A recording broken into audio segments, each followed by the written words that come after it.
Well,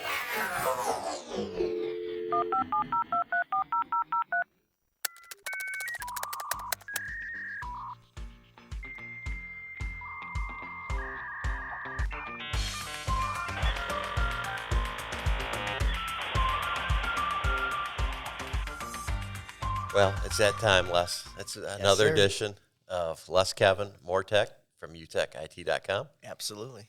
Exciting day today for us. Oh, it's a big day. Yep. You know, because we've got a great partner in. Fantastic. A stalwart in the business community, Yes. And as we said earlier, they can't make this podcast any good, but they can certainly help us with our business banking, right? And or they personal do. banking, yes. And they do. And they do. And they do. Absolutely. Our next billboard. So why don't you introduce the esteemed Well, I'm guest? going to ask Chuck, give us a quick introduction. Tell us why you're here, and then Constance. Sure. First of all, Les Kevin, thanks for having us today.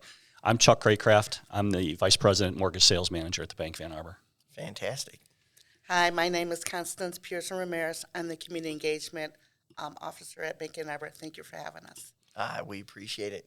Constance, it's, by the way. We were glad, Constance, because we had asked 36 other people to go, and you were the first one to say yes. So we appreciate you doing that more than you appreciate being here. All right, thank you. Constance was at our March Madness. I know. Yeah, she was. I loved it. It was so much fun. Yeah.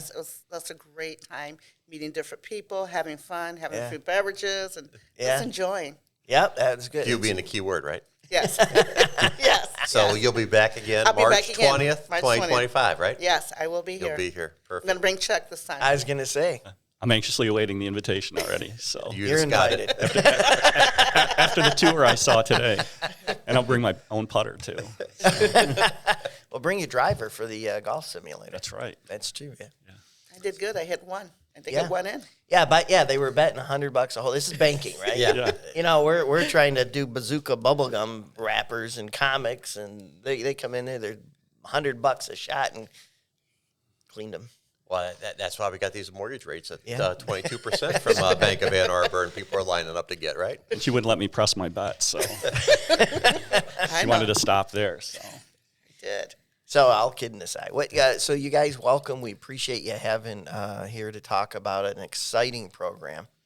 And it's from everything that we've heard, it's a much-needed service, and it's something that Bank of Ann Arbor is serious about. So why don't you share with our audience? I'll Yeah. leave it open to both of you Go ahead, guys. Chuck. yeah, It started out by explaining to Les how he could take his 486 credit score and get a mortgage from. we'll come back to that. Yeah, Yeah. that could almost be another podcast. Yeah, you know. 486 to 490. At least 500. Yeah. I don't know about 500. Don't No. stretch me. No, so thank you for referencing the program. The beginning of the year, the bank, we're a community bank, and so we always look at ways to bring community to the community. And one of the things that we recognized, I've been in the mortgage lending business for 33 years. Wow. One of the things that we recognize is the ever-growing need for financing in the low to moderate income areas and helping families and individuals try to achieve the goal of homeownership. Right. So we crafted a plan that we needed someone to take this concept to the community. We hired Constance. She's well known in the community. She came from the title business. She knows every realtor in the area. For us, it was a natural fit to merge our concept with her contacts. Yeah.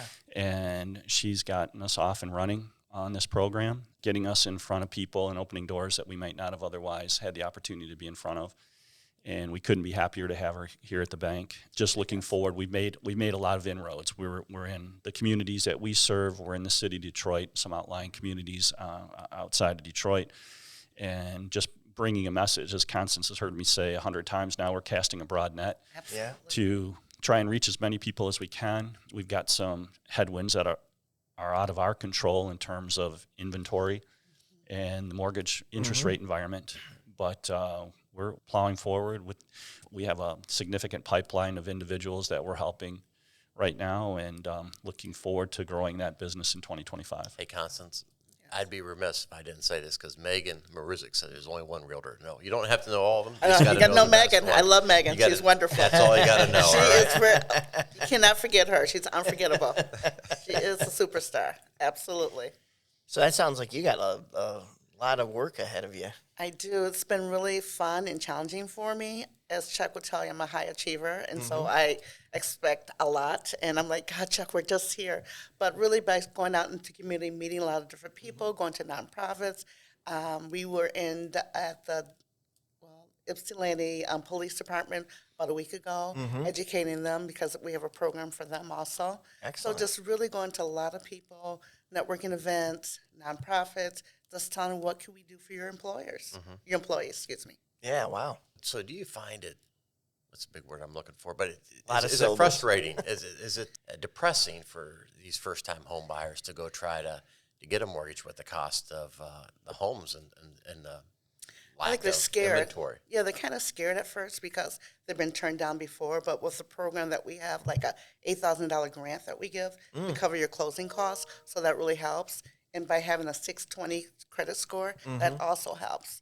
And so, like, if someone's not ready today, I said, stick with me. Yeah. In a year or 2 years, you'll be ready to buy a home. So you got a program where they can get $8,000 for closing costs? 8,000, yeah. We do. That's kind of Love it, man. That's kind of been was our jump in program, if you will. We call it our signature program, where it's called our Community Impact Mortgage Program. So it's a zero down program. As Constance mentioned, we go down to 620 on a credit score, which is below the traditional guidelines of mortgage lending. And we pair that with an $8,000 grant that's forgivable, that can be used towards closing costs. We also work with the Federal Home Loan Bank of Indianapolis, as an example, to take advantage of their grant programs. So we have the ability to layer these grants on, where, for example, with Federal Home Loan Bank, they have a $20,000 grant program and a $25,000 grant program that are seasonal, that come out at different times of the year. If they qualify for our program, they're more than likely going to qualify for that grant program. And the whole idea is that we're now giving people the opportunity to start building generational wealth that they might not otherwise have. And there's an affordability aspect there with that grant money, our money for closing costs. So I was just thinking, listening to you talk, there's, I remember the first time I went through it. I mean, it is intimidating. And then when they bring out all the stacks of paper and what are you doing? I mean, are there specifics like education that you're doing to help people get over? I'm glad you referenced that, because that's probably one of the pillars of our platform, is the educational component. That's where Constance comes in. We have a financial literacy component of this. We have the mortgage education piece. We conduct a lot of home buyer workshops where we just want to get people confident enough to come and ask us the question. We partnered with the Ann Arbor Housing Commission last weekend, an event that they held. We had about 110 participants. Really? Yeah, it was incredible. One of the best events, and it was their first foray into this area of hosting an event like that. And there were some other lenders that were sponsors as well.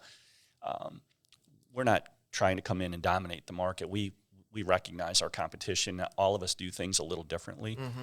But to your original question about the process, and that unfortunately that process hasn't changed much. It's still a little bit intimidating. But that's where we think we can get people over the hump by just starting with the education of what's needed, putting them at ease. Hey, everybody has skeletons. This is a judgment-free area. We're here to help. I think what Les was trying to say is we need more paper in those. Yeah, there's more paper. Yeah, because we want you printing on one of those great devices you have. So if we could double those, we'd be appreciative. We're so happy with the printing devices we have and the support that we get. You guys are outstanding. Oh my gosh, you're the best. No. I can tell you for the mortgage department, we couldn't function still. We're even in the age of digital this, that, and everything. We still rely on paper. So. All right, I'm the clown of the show, but we got to move on. You got great products, so don't it's all right. Don't pump sunshine on us. All right, no. Talk about this. It's a fact. Good product. It's a fact. So, Constance, that part when what Chuck's referring to, these events and the education, that's where you were talking about, where you might say to somebody, "Hey, just stick with me, work with me." Exactly. You know, Give me one opportunity, and I think. To me, if you get one person, like in a family, that don't think they can get a house, and you get them through the process, that opens the door for the next person. Because people are intimidated, they're scared, they've been turned down before. So, I mean, it's a process. It's a step that you go through. Yeah, you got to get to one to get to two, right? Yes, you got to crawl before you can walk. So that's really good. When we were at the event last week, I made a point of commending everyone that had shown up. I said, this is the first step, is coming to get this background. The second step is coming to talk to us. I mean, that's really, this is all great.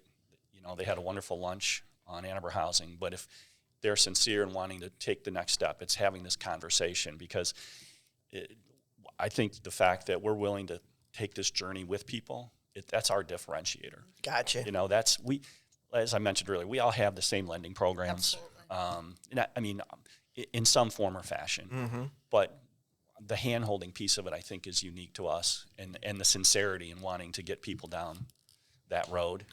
That's kind of a hallmark of, you know, community bank. I mean, that's really what separates something, you know, from a national name, if you will, and Bank of Ann Arbor. Right. And, you know, people have seen our billboards. They've come to Sonic Lunch and experienced the music program for 12 or 13 What a years. great way for the summer, right? Yeah. and so so we're kind of a known entity, at least in the markets that we serve.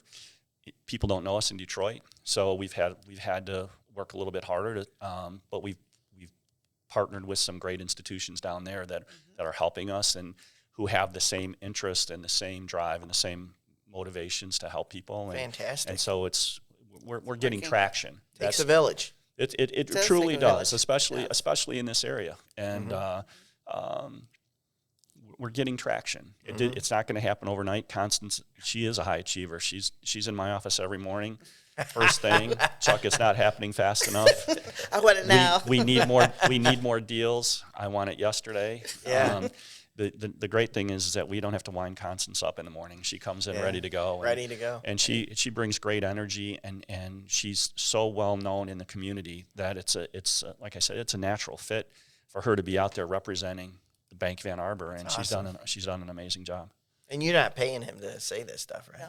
No, we all know it. She must take the same bus you do, 'cause it sounds like you. You know, it's ready to rock and roll, man. Yes. Right out of the chute. Ready to get going. Chuck and I need a cup of coffee or two to get going. but I think you said an important part there that I don't want to get lost is that all these products are similar in some aspect from any mortgage lender, right? There's requirements you got to get around. There's programs, there's federal guidelines and such. But you guys are displaying a real appetite to walk somebody through that and really work with them to get it done where they may not have with somebody else. Exactly. This isn't just another financial service or a product for us. We see that this is going to be far-reaching into the communities that we're trying to touch. And I touched on the generational wealth aspect of it. That's a real thing that a lot of people of color or challenged communities don't have the opportunity to realize. So, yeah, if your money's going to rent as opposed to equity. Exactly. Want to buy something. Exactly. Yeah. And to your point about the rent, you know, when we take what people are paying in rents are at an all-time It's incredible. high right now. Outrageous. And when we can take your rent payment and translate that, say you could get a mortgage for this, you know, it starts to, those numbers become real to people. It starts to open their eyes to what we're trying to do. And especially with the grant, you know, helping you know, Stack get them in, with right? ones. And then the zero down right. gives people reality. It does, and it will create opportunity. It's again the headwinds of the challenges in the housing market are real. The price points aren't typically as high. You know, when you look at the average home price for a first-time home buyer today, just in general for traditional conventional financing, you're talking $350,000. Crazy. That's the entry level vehicle right now. So, and we're in a demographic that's not going to come anywhere close to that. So the houses are out there. It just takes a little bit more time. You had mentioned earlier about inventory. What did you mean by that? I mean, I got my idea of what you meant, but I was referencing the housing inventory. Yes. It's just there. We have way more buyers in a traditional market. We have way more buyers than there are homes to buy, and so what that does, paraphrase a little bit, but it creates a feeding frenzy. When a nice home does come on the market, you're getting offers above asking, waiving inspections and appraisals and all kinds of things that we're not traditionally used to seeing. As someone's financial advocate, it's not anything that we would support necessarily, but it's just where the market's taken us. So you Do you see any solution to that? I don't. It's all market driven. We talk to realtors every day and ask them that question. Do you see anything more coming into the market? And their guess is as good as ours. You know, you talk to 5 realtors, you might get 5 different responses in terms of where they think. Same with us. We're with interest rates. You know, the Fed cut interest rates 6 weeks ago by 0.5%, and we thought, okay, it's time. Rates are coming down, and all they've done is gone up 0.75 of a point since that cut. Why is that? So I wish I could tell you. I don't have an exact answer why. I really don't. There's nothing that I could look to in my history and make a correlation to that says, yeah, because nobody expected it. Yeah, that doesn't make it doesn't make sense. Other than since that time, the economic news has been so positive and encouraging. Unemployment continues to drop. Inflation continues to drop. So the Fed's motivation to do anything, I was surprised they lowered a quarter last week, because the Fed's motivation to continue that decreasing rates has been kind of removed from the marketplace. So it'll be interesting to see what happens. So any alternative ideas that you could come up with, that non-conventional, if you will, on that inventory? Because it sounds to me, or what I'm hearing, is that's a choke point here. It is. It is. Wish they would build these little houses, the tiny houses. Oh, yeah? Get some land and put some little tiny houses. That'll get people into homes. It's yeah. You know, I think that would be a great thing. I think they just ran into Dexter Township. They were trying to build They were. and it wasn't the code, and which I can understand. It opens up a whole Pandora's box there in its own way, but I think there are people trying to do that.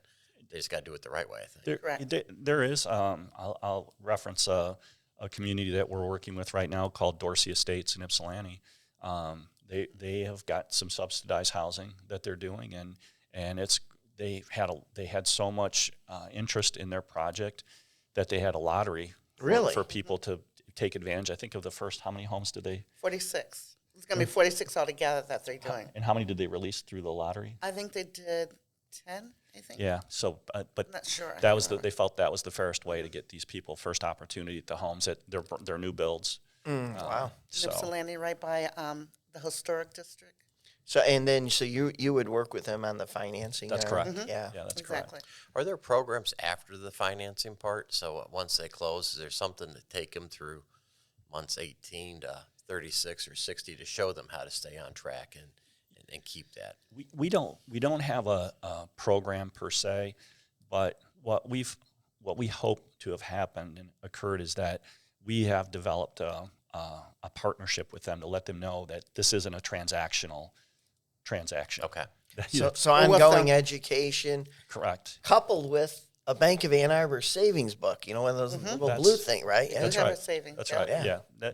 We'd like them to have the banking relationship. It's not a prerequisite for what we're trying to do. It kind of goes hand in hand if we can make that work and they're comfortable. Those are things that we talk about in the educational component, the financial literacy component, that we do have. For example, we have a product, banking product for the unbanked that we've had a lot of success with, because people maybe had a bad experience with the bank or gun shy for some reason, but it's kind of goes along the same line of the hand holding and hey, start small. You know, we're not looking for all your money. Get comfortable again. We're a resource for you, and we want to build and earn that trust. Excellent. That's incredible.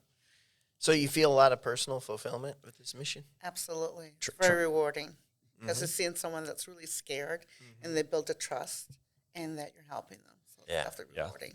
Absolutely. Well, it's a big thing, right? There's a sense of pride, ownership. You show the people behind you they can do it, and to have that makes some great community stakeholders. Exactly, because to me, the dream is everyone to own a home. That's a dream. And for people to know that have been paying rent, it's, hey, you can plant the flowers you want in your garden. You can paint the outside house color, the color you want. The inside, you want to do an improvement, put a new sink. Those are the sense of fulfillment that people, I think, once they have that opportunity, it's going to mean something to them. Right. Wow. Absolutely. Where do you see your future in this? What are you seeing around the corner, so to speak? I think for us it's continuing to get traction and to reach people. It's a lot of swings to get a deal home, but it's something that we're committed to doing. And as our reputation grows in this segment, we think it'll continue to get better. Chuck, is the program any longer than a traditional program to work with these folks? Is there more paperwork involved to it? Is it? There's no more paperwork involved. We tell people if it's 6 months or 12 months or 2 years to cure whatever's holding them back, we're in it for the long haul. Okay. And so that 6 months is going to happen anyway. it's going to happen Exactly. anyways. You know, we've part of the issues and some of the people we talk to as an example are credit related. Mm-hmm. But we have products in the bank that, you know, for example, a secured credit card where they post $300 and that becomes their credit limit. But we tell them, borrow on it, fill your gas tank up, go home and pay it off. Fill it up. Establish your credit. And just to help rebuild that, you know, and that's a 6-month process. That doesn't happen overnight. Mm-hmm. But we're already seeing benefits of people who are following that. And Constance does a great job in the pipeline that she's managing of that by touching these people once a month. Hey, are you following our plan? Do you have any questions? Has anything changed? Do we need to relook at anything? Do we need to get together again? Yeah. She's asking those questions every month of the people that she's working with. And again, just fostering the trust and the sincerity of what we're trying to do and get people to recognize that. Yeah. I love it. Building a relationship, that's what it is. Yeah, right. Long term. Long term. It sounds cool, doesn't it? Really cool. It's important. Yeah. It's kind of like how Kevin runs his company, actually. That's a big thing for him. You know, we've been partner. How long have you been partners at Bank of Ann Arbor? Well, they were a partner before I came here, before I bought the business. So it's been at least a 20, 25-year relationship with Bank of Ann Arbor. So I've had the business for 16, I know. Wow. I was here well before that, so it's been a good partner. Proud to have them. Yeah, we are. We're grateful for the business as well, for the opportunity and the relationship. Well, Kev, what do you think? Should we ask him a question? I think we should probably ask them too. 2 of them? Mm-hmm. Why don't you lead with them? I'll take the easy one. So after you closed all those big loans, Constance, you've helped everybody get there, and you go home, you kick off those shoes, and you sit down on the recliner. What flavor of bourbon do you reach for? What's your favorite? Hayden. Really? Love Did you it. see how much time she took to think No, up she that? knew. Bam. She's asking, hurry up and ask the question. Damn it. I want to answer it. Yeah. How about you, Chuck? I've kind of there's a number of bourbons that I like. So, and I have a few at home that I like to choose from. Blanton's is kind of a go-to. Wow. I'm a big Basil Hayden fan as well. Good. So, Well, we've poured a little basil Hayden love for it. you to enjoy. Yeah, so love it. Let's have a continued little toast. success, and thank you Cheers. for the valuable work you're doing appreciate it. in the community. Yep. Appreciate it. thank you again for this opportunity. This is invaluable, and thank you for the Basil Hayden. Yes, So thank you we've for only being- got like 28 listeners on this podcast. All right. Okay. So could we create something special for them, like where they wouldn't have to make mortgage payments for a couple of years? Could we do like a program just for the Les Kevin gosh, podcast that would be listeners? wonderful. That's- all 28 of them. It's not going to be a big dent in the Bank of Ann Arbor. That's on the drawing board. Can we get back to you on that? Yeah. Perfect. Good Thanks, stuff. guys. Okay, Thank cheers. you very Thank you, much. guys. Cheers. Thank you.